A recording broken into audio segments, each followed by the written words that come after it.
대학생 학말의 낭만 같은 거 아무래도 의대생들은 있었어요? 하루 종일 붙어가지고 같이 강의실도 옮겨 다니지 않잖아요. 항상 일반고 학생들은 공부를 최상위권으로 잘 하셔야 되고. 그리고 에피소드가 하나 있는데 남편이 한의사고 부인분이 검사인데 안녕하세요. 사무실 원장 전동현 원장입니다. 그냥 일상. 갑자기 좀 피곤해지신 것 같은데? 어쨌거나 뭐 의사가 굉장히 좀 뜨거운 감자 같은 직업이에요, 그죠? 네. 그죠? 의사를 되게 동경하기도 하는데 뭔가 좀 싫어하는 사람들도 많고 약간 한국적인 좀 분위기긴 한데 의사에 굉장히 필요한 직업인데 또 뭐 싫어하는 사람들도 있고 근데 막상 의사의 삶은 어떨까 좀 궁금할 수도 있는데 의사의 삶은 어떤가요? 의사의 삶은 뭐 일적인 걸 말씀하시는 거예요? 일 외적인 걸 말씀하시는 거예요? 그냥 이게 또 애벌레에서 나비가 될 때까지 이런 궁금해할 수 있으니까 의사가 되는 사람들은 어떻게 고등학교 때 어떻게 해서 나중에 의대 다녀서 졸업하면 어떻게 되고 뭐 무슨 차를 타고 어디서 살며 어떻게 죽나. 일단은 고등학교 때 공부는 잘 해야 되고요. 의대 가려면 지금도 그렇지만 뭐 의대 순위가 높잖아요. 그 입시 지원표에서 당연히 기본적으로 공부는 열심히 하셔야 되고 요즘엔 좀 더 높아지긴 했죠. 물론 의대 정원이 늘어나가지고 좀 합격이 더 쉬워졌을지는 모르겠는데 문턱은 좀 낮아지긴 했을 수도 있어요. 화제가 된 게 수능 만점자 중에 서울 의대 안 가고 서울 공대를 갔다고 그게 화제가 된 정도. 옛날에는 그런 정도는 아니었잖아요. 그렇죠. 또 1등이 뭐 서울 공대나 뭐 카이스트도 가고 그러는데 지금은 부모님이 뜯어 말릴 정도로 왜 의대를 안 가냐 이럴 정도로.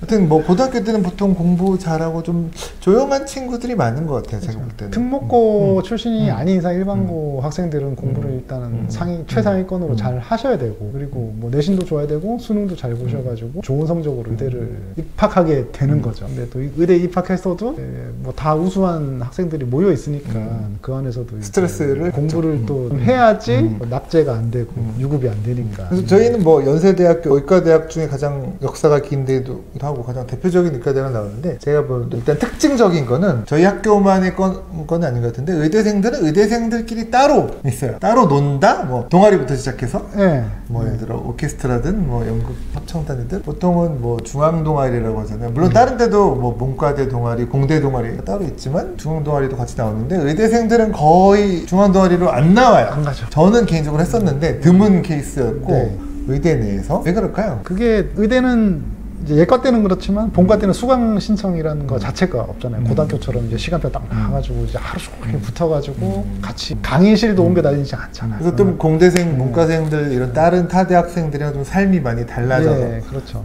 그러니까 같이 붙어 있는 기간이 많으니까 그 안에서 또 이게 뭉치는 것 같아요. 그러면 의예과 때는 좀 타 대학생들과의 교류가 조금 더 있었던 것 같기도 해요. 그렇죠.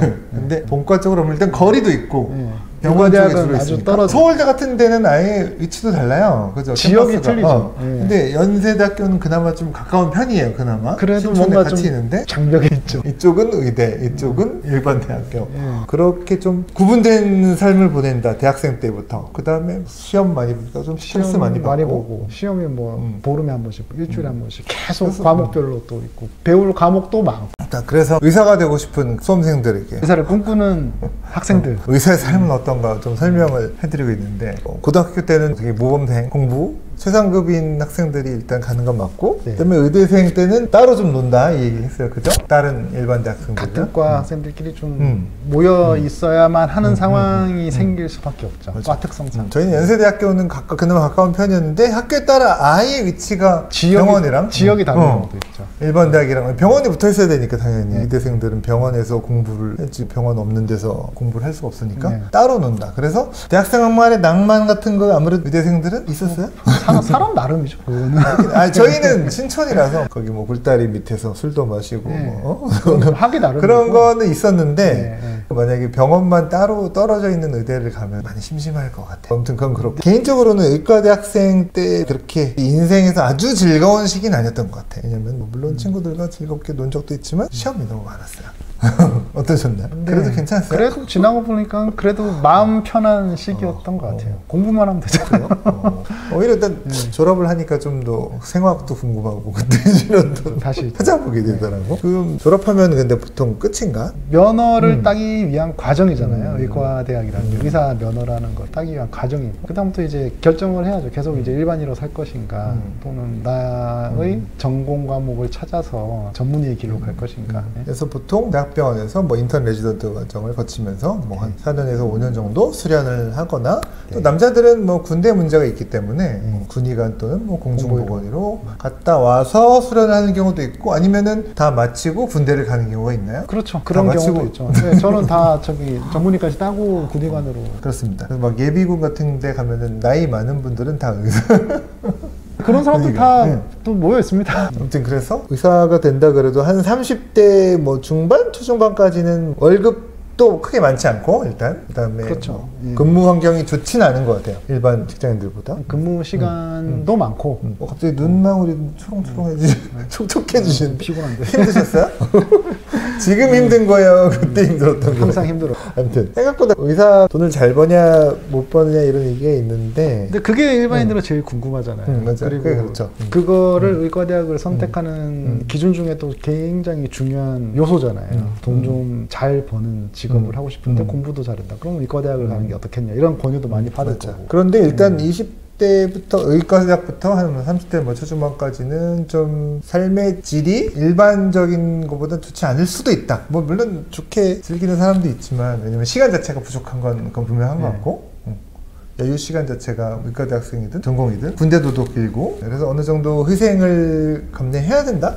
뭐 희생이라고 표현할 수 있을지 모르겠지만 시간 부족이라든가 이런 거를 근데 어쨌든 학생들한테 해주고 싶은 말은 무엇을 하든지 간에 자기가 하고 싶은 거 하는 게 중요하고 의사가 되든 일반 엔지니어가 되든 자기 사업을 하든 의사의 삶이 어떤 거 얘기를 하고 있었는데 이게 사람마다 의사들마다 본인이 반추하는 돌아보는 그걸 다를 수는 있어요. 저희 생각들이니까 제가 볼 때는 한 30까지는 그렇게 그때는 재밌었다고 생각하는데 30대 이후가 더 즐거웠던 것 같기는 해요. 개인적으로는 시간적 여유도 생기고 경제적 여유도 생기면서 솔직히 뭐 레지던트 인턴 할 때까지는 뭐 시간적인 경제적 여유가 남들보다 많지 않은 건 사실이잖아요. 그리고 군대 갔다 올 때까지는 시간적인 경제적 여유가 많지 않은 건 사실이잖아요. 다른 직종보다. 그렇죠. 그런데 일단 봉직이라고 하죠. 월급쟁이 의사나 또는 개업이가 되면서부터는 보통은 수입은 그때 나이에 비해서는 갑자기 높아지는 건 있는 것 같아요. 일반적으로. 그렇죠. 뭐 일반적으로는 근데 이건 있어요. 대기업 임원 정도로 가면은 삼성전자에서 그런 데 가면 보통 연봉이 뭐 한 3억, 5억 정도부터 되거든요. 그때는 이제 의사보다 더 일반적인 월급쟁이 의사보다 더 받을 수도 있어요. 특수한 과를 제외하면은 그렇기 때문에 제가 볼 때는 뭐 과장급, 부장급까지는 의사가 더 많이 벌 수 있는 건 사실인 것 같아요. 이건 얘기해야지. 그거는 사실인데. 근데 의사도 뭐 긍정적인 얘기를 하게 되겠지만 일반적으로는 잘 버는 직종에 속하는데 그 의사 안에서도 격차가 굉장히 커요. 잘 못 버시는 분들도 있고 굉장히 이제 잘 버시는 분들도 있는데 그거는 어떻게 보면 어느 분야에 있든지 탑 티어들은 굉장히 소득이 높잖아요. 유튜버를 해도 다 돈 잘 버는 건 아니잖아요. 그래서 또 의사를 하더라도 하기 나름인 것 같아요. 돈을 일반적으로 잘 버는 직종에 속한다. 하지만 그 안에서도 격차는 존재한다. 요즘에는 의사나 대기업 같은 데를 다녀도 뭐 수입차를 타는 거는 솔직히 개나 소나 다 타. 용기가 있으면 타는 거죠, 이제.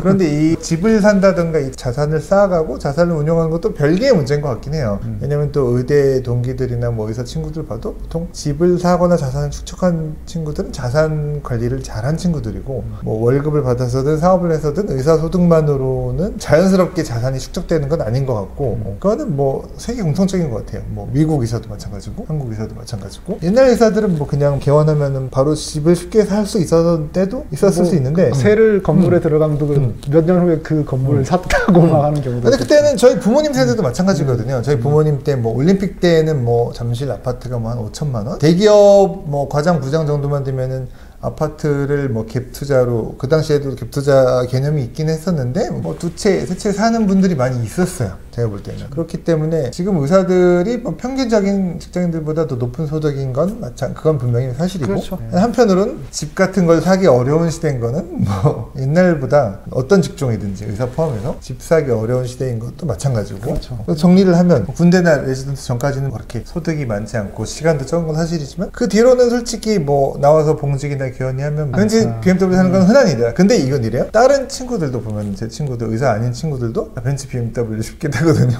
이게 시대의 변화인데 그만큼 차가 또 싸졌어요. 요즘에는 뭐 수입차, 뭐 독일차 타는 거는 뭐 일반인들이 어려운 일은 아니다. 어려운 일은 아닌데 한편으로 집 사기는 옛날보다 훨씬 힘들어진 시대다. 그럼 의사의 즐거운 점은? 보람은 있어요. 보람이 있죠. 내가 치료해준 환자가 좋아져서 그 아픈 환자를 치료하는 것도 아니면 뭐 미용을 해서 이렇게 삶의 질을 높이는 예, 것도 예, 마찬가지라고 예. 생각해요. 저는 정말 저희 원장님들이나 직원들한테도 여러분들이 정치인이나 종교인보다 더 좋은 일을 하고 있다고, 부가가치를 만들고 사회에 좋은 가치를 주는 거니까 좋은 것 같아요. 그 삶의 질을 올려준다는 거는 진짜 맞아. 제일 보람을 느낄 수 있는 점이고. 솔직히 정치인들은 사회를 좋게 만든 경우지만 나쁘게도 만들잖아요. 망치죠. 근데. 아 죄송합니다. 지금 망치는 경우가 많아요. 근데 그 의사가 하는 일은 뭐 보통 다 좋게 해요. 그렇죠. 보통 전체적인 합을 다 하면 다 좋게 만들어요. 삶의 질을 개선하든 아픈 걸 개선하든 어쨌거나 삶의 질. 생을 연장시키고 그렇지. 뭐 삶의 질을 좋게 만들어주고. 그렇지. 그렇죠. 그리고 보람을 쉽게 찾을 수 있는 맞아요. 직업입니다. 몇 안 되는 직업 중에 하나예요. 피부과든 뭐 그리고- 내과든 외과든. 그리고 뭐 좋은 일이잖아요. 돈도 잘 벌고 그다음에 뭐 자기도 보람을 느낄 수 있는 좋은 직업이에요. 어떻게 보면. 그리고 에피소드가 하나 있는데 제 지인 중에 남편이 한의사고 부인분이 검사인데 자식을 의사를 만들고 싶대. 한의사 말고 의사냐 뭐 이렇게 뭐 그냥 본인이- 의사래요. 근데 또 생각해보면 그래. 만약에 다른 걸 할 수도 있어요. 뭐 투자를 하거나 다른 직업을 요리사를 하거나 상관없는데 뭐 일단은 뭐 의사라는 걸 갖추고 하면은 뭐 나쁘지 않을 것 같기도 해요. 그래도 공부 열심히 한 거고. 마무리하자면 의사라는 직업은 되기가 좀 힘든 과정이 있지만 그리고 어느 정도 궤도에 오르기까지 많은 시간적인 투자가 필요하죠. 녹록치 않을 수 있다. 한 서른까지는. 힘든 과정인데 또 되고 나서는 어느 정도 소득도 가질 수 있고 그다음에 보람도 찾을 수 있는 좋은 직업 중에 하나다라는 걸 알고 의사를 꿈꾸시는 우리 학생분들은 열심히 노력하셔가지고 일단 의과대학부터 들어가고 그리고 나중에 돌아보면은 의과대학 때 공부하는 게 그게 궁금할 때가 있어요. 뭐 유전학이든 뭐 각종 내과 임상의학이든 다시 돌아가면 더 열심히 할 수 있을 것 같아요. 근데 공부도 다 때가 있죠. 할 때 해야지. 뭐 의사를 목표로 한 분들 파이팅! 화이팅!